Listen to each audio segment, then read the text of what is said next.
اشہد ان لا الہ الا اللہ۔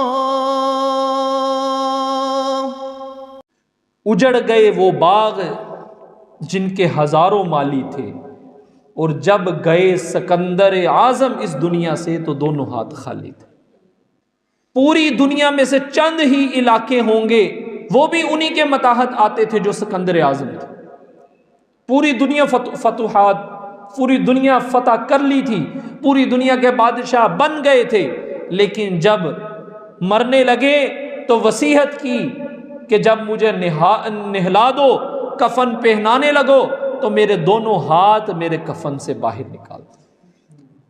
پوچھا گیا کہ اس کی کیا وجہ ہے کہ آپ کے دونوں ہاتھ کفن سے باہر نکال؟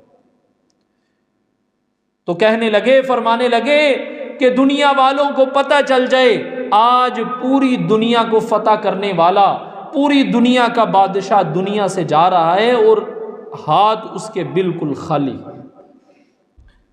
تو اس لیے میرے محترم بھائیو اور دوستو، یہ دن رات کا آنا اور یہ سردی گرمی کا آنا جانا اور یہ ایام کی گردش، یہ ہمیں رفتہ رفتہ اپنی موت کی طرف دھکیل رہی ہے، موت کی طرف قریب کر رہی ہے۔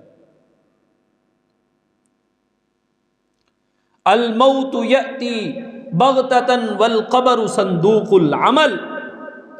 فرمایا کہ تو نے موت کی کچھ تیاری کر لی، اپنے پاس عمل وہ جمع کر لیے، کیونکہ اس قبر جو ہے وہ عملوں کا صندوق ہے۔